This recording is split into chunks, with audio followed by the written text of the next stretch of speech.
Uttara milestone কলেজের আকাশে হঠাৎই কালো ধোঁয়ার বিস্ফোরণ। F-7 BGI মডেলের একটি যুদ্ধবিমান হু হু করে নেমে আসে শিক্ষার্থীদের কোল জুড়ে। ক্লাসে বসে থাকা কেউ জানত না আর কয়েক মুহূর্ত পর পুড়ে ছাই হয়ে যাবে তাদের জীবন, স্বপ্ন, হাসি, সবকিছুই। আর বিমানটি সেটি চালাচ্ছিল স্কোয়াড্রন লিডার তৌকির। মাত্র 1 বছর হলো তার বিয়ে হয়েছে, বাসায় এখনো নতুন বউয়ের হাসি। তেমন ছুটি মেলে না বলে ঘুরতে যাওয়া হয়নি কোথাও। প্রশিক্ষণ শেষ হলে হয়তো হয়ে উঠতেন একজন দক্ষ সাহসী স্কোয়াড্রন, বাঁচিয়ে রাখতেন আকাশপথের নিরাপত্তা। কিন্তু সেই আকাশ কিলে ফেলল তাকে। 21 জুলাই সোমবার বিকেল 3:45টার দিকে সম্মিলিত সামরিক হাসপাতালে মারা যান স্কোয়াড্রন লিডার তৌকির। জানা যায় বিমানটি দুপুর 1:06 উড্ডয়ন করেছিল এবং মাত্র 12 মিনিট পর বিধ্বস্ত হয়, যার ফলে ক্যাম্পাসে আগুন ধরে যায় এবং ব্যাপক ক্ষয়ক্ষতি হয়। বিমানটি ছিল বাংলাদেশ বিমান বাহিনীর F-7 BGI মডেলের প্রশিক্ষণ বিমান। এটি চালাচ্ছিলেন স্কোয়াড্রন লিডার তৌকির ইসলাম সাগর।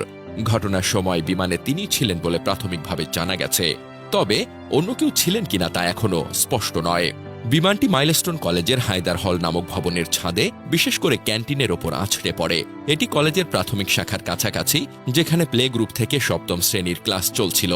সৌভাগ্যবশত দুর্ঘটনার কিছুক্ষণ আগে প্রাথমিক শ্রেণীর ক্লাস শেষ হয়েছিল, তবে কিছু শিক্ষার্থী এখনও ভবনে ছিল। বিমান বিধ্বস্ত হওয়ার সাথে সাথে আগুন ধরে যায়, যার ফলে ধোঁয়ার কুণ্ডলী ও বিকট শব্দে ক্যাম্পাসে আতঙ্ক ছড়িয়ে পড়ে। শিক্ষার্থী ও শিক্ষকরা ভয়ে চিৎকার করে এবং অনেকে দৌড়ে নিরাপদ স্থানে যাওয়ার চেষ্টা করেন।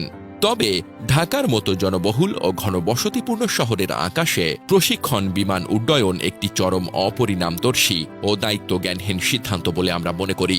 এ ধরনের ঝুঁকিপূর্ণ কার্যকলাপের মাধ্যমে সাধারণ মানুষের জীবনকে সরাসরি বিপদের মুখে ঠেলে দেওয়া হয়, যা কোনোভাবেই গ্রহণযোগ্য নয়। এই ঘটনায় অনেক তাজা প্রাণ ঝরে গেছে। এ দায় শুধু একটি দুর্ঘটনা বলে এড়িয়ে যাওয়া সম্ভব নয়, এটি ছিল চূড়ান্ত অপেশাদারিত্ব ও খামখেয়ালিপনার নির্মম প্রতিফলন। সংশ্লিষ্ট বাহিনী ও দায়িত্বপ্রাপ্ত ব্যক্তিদের অবশ্যই এই ঘটনার জন্য জবাবদিহির আওতায় আনতে হবে। জানা যায় বিমান দুর্ঘটনার সময় ক্লাস চলছিল প্রাথমিক শ্রেণীর শিশুদের। হঠাৎ বিকট শব্দে কেঁপে ওঠে স্কুল ভবন, আর ধোঁয়ার কুণ্ডলিতে আতঙ্ক ছড়িয়ে পড়ে। তাৎক্ষণিক শিশুরা ভয়ে চিৎকার করে কাঁদতে শুরু করে। অনেকেই ক্লাসরুম থেকে বেরিয়ে দৌড়ে মাঠে চলে আসে।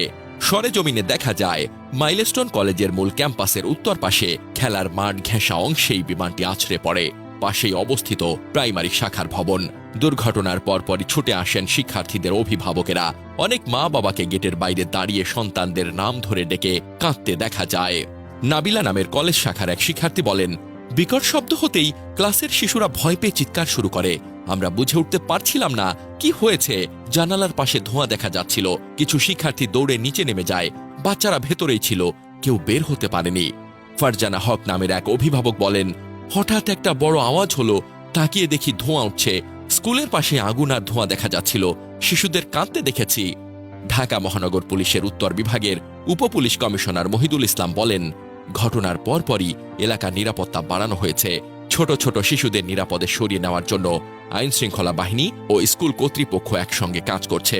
অন্যদিকে উত্তরায় বিমান বিধ্বস্তের ঘটনায় দগ্ধ হয়ে অন্তত 35 জনকে ঢাকা মেডিকেল কলেজ হাসপাতালের বার্ন ইউনিটে পাঠানো হয়েছে বলে জানিয়েছেন উত্তরা আধুনিক মেডিকেল কলেজ হাসপাতালের চিকিৎসক ডাক্তার অমলকান্তি নাথ। তিনি বলেন, আহতদের মধ্যে যারা কম গুরুতর তাদের হাসপাতালেই রাখা হয়েছে, তবে যারা এসেছেন সবার শরীরেই দগ্ধ হওয়ার চিহ্ন রয়েছে।